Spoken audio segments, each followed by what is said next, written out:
De'Eric, as the leader of this team, just your thoughts on the performance tonight and how you guys try to keep things together moving forward.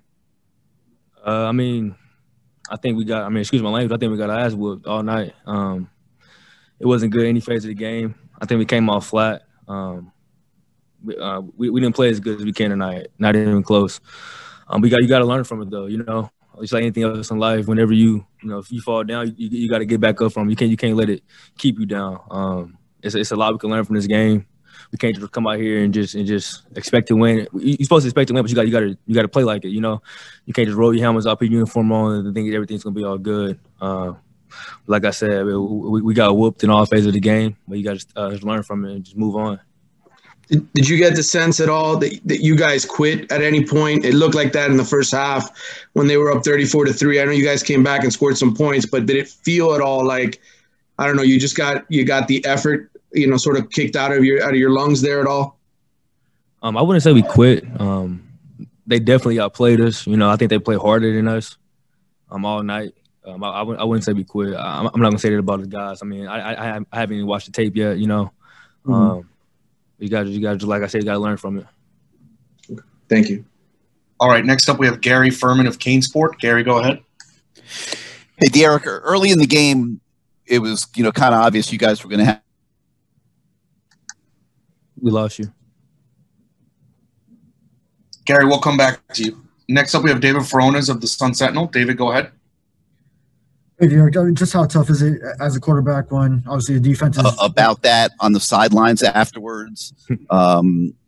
Maybe that wasn't working. Could you do something different or something? Those were like pretty. Can you repeat the question, please? Because I had lost you like midway through the question. Oh, sorry. There were 3 plays. I believe they all were in the first quarter where you guys had like 3rd and 4, 4th and 2. Short yardage on 3rd and 4th down. And all 3 times you guys tried to run the ball pretty much up the middle, and it didn't work.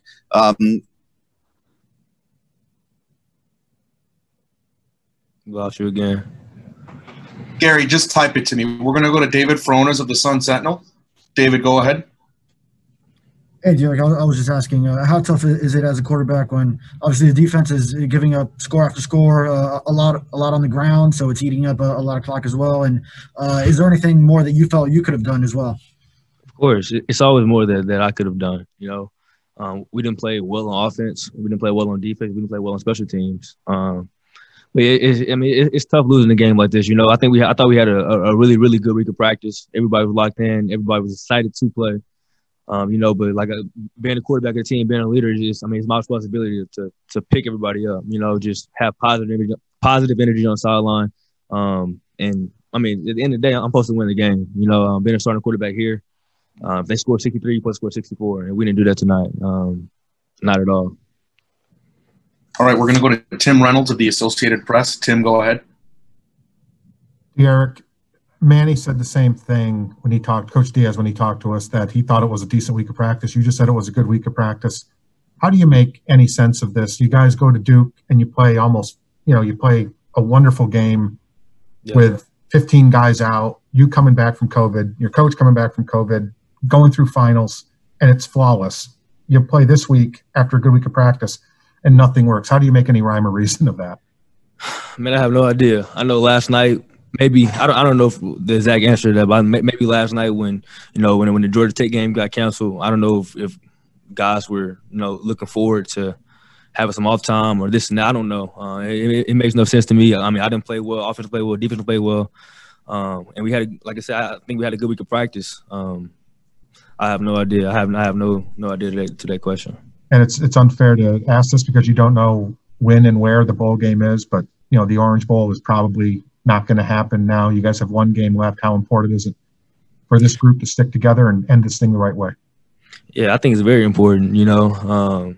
Every time you get an opportunity to go out there and play football, I mean, football is the least of our worries. There's so much stuff going on in the world, and we get an opportunity to play a game, like literally a game. So I think it's a big opportunity for us to end the season on the right way with a win. Nothing less than that. And just to get this taste out of our mouth. It's gonna be a while before we play. Whenever we do play, probably a couple weeks or 3 weeks, who knows. But I think it's important for us to go out there and have a good showing and have a good win. If this means momentum for the next year or next season or the guys coming back or whoever's coming back, I mean, everything can go hand in hand. Hey, Mike, I saw after the game you kind of came out onto the field for one last moment here after this game. What were your thoughts going through your head at that moment?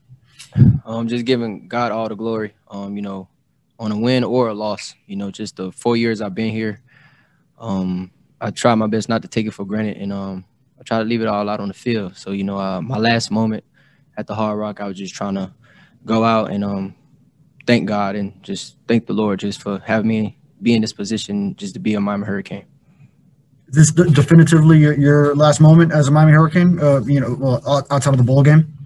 Only God knows. Right. Just leave it up to God. I'm just taking it one game at a time. So you're still considering possibly next season? Probably. All right, next up we have Manny Navarro of The Athletic. Manny, go ahead. Mike, you've been through a lot of ups and downs with this program. Tonight was it felt like a really tough night for you guys, the worst defensive performance in school history. For you personally, as a guy on senior night, you know, how do you sort of view this? How do you guys bounce back from this? And does this ruin at all what you guys accomplished this season? No. You know, North Carolina, they came out, they executed. They just wanted more. We had some guys that wasn't all in, and we paid the price for it. So, shouts out to, you know, University of North Carolina. They did what they had to do, you know, to get the W. So, give all the credit to them. Does it still feel like a lot of progress was made? You know, forgetting this game for a minute, that this season, the senior season, you guys took steps forward? Yes, no doubt. Just 2020 period, you know, starting from the offseason all the way to this game here. We just been through a lot and we just kept pushing. But at the same time, North Carolina and, you know, Clemson and other guys, they've been through the same thing. So. Hey, Jaelan, I know it's obviously a tough night. This isn't what you guys wanted to do, but Coach Diaz said, you know, they didn't run anything that you guys hadn't necessarily seen. It just seemed like guys weren't where they were supposed to be. They were just running free all night.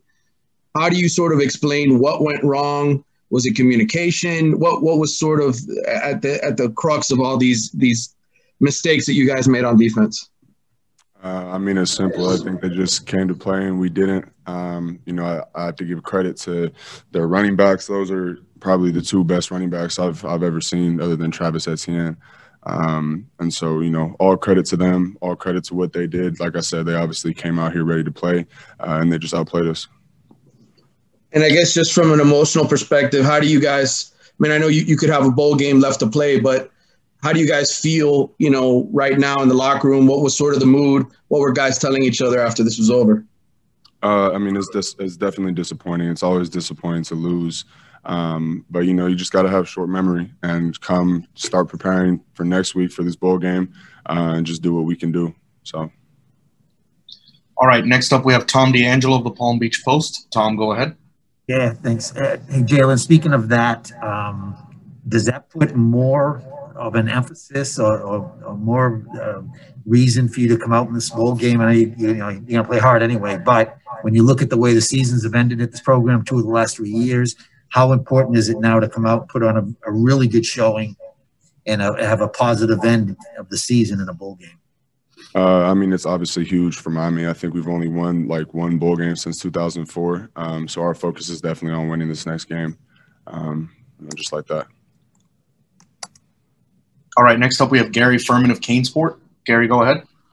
Hey, Jaelan. As a follow to what you just said, and I get what you're saying, but you were playing hard. I mean, you were, you know, we got to see a lot of those plays, obviously, and you absolutely, unquestionably were playing hard.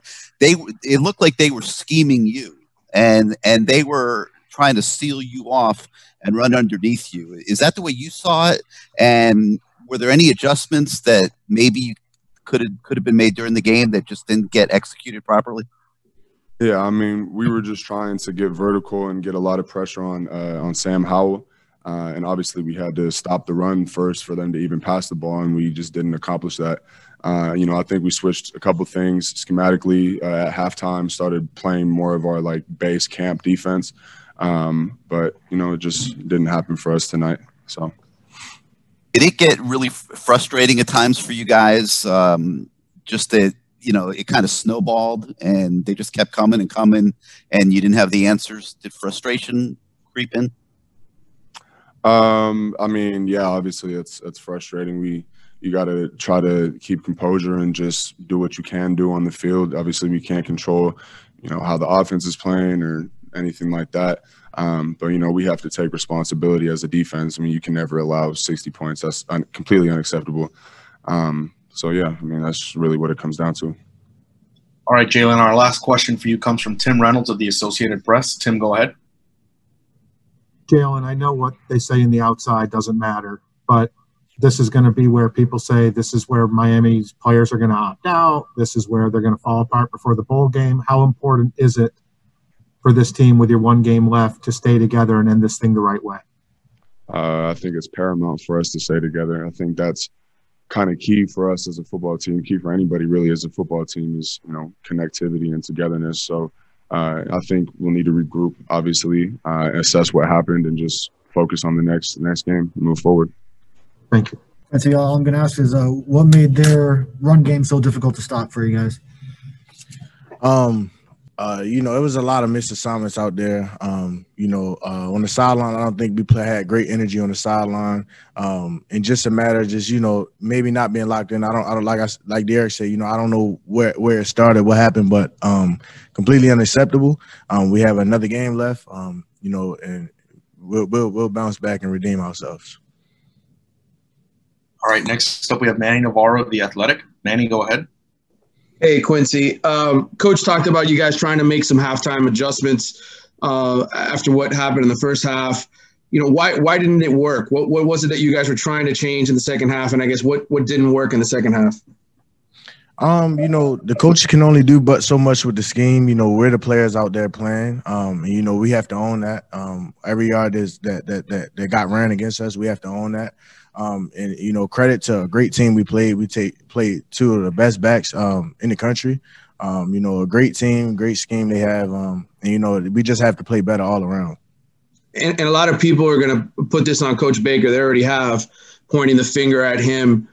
You've played for a year for him now. How much heat should he take for this, and how much should the players take? You know, that's kind of what happens in a game like this, you know, but as a player, you know, as a team, we have to own that 100%. We're the guys out there making the plays, taking on the blocks, and it's on us to execute the game plan that they put in front of us. So, you know, all around, all across the board, we have to step up. Thanks.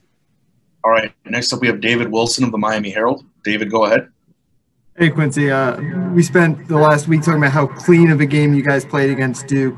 Today seemed like a lot of missed tackles, just obviously not anywhere near as clean. Any explanation for kind of that side of it? You can never get too high. You can never get too low. You know, last week's game was last week's game. And this week we went against a very great opponent. And, you know, they came to play.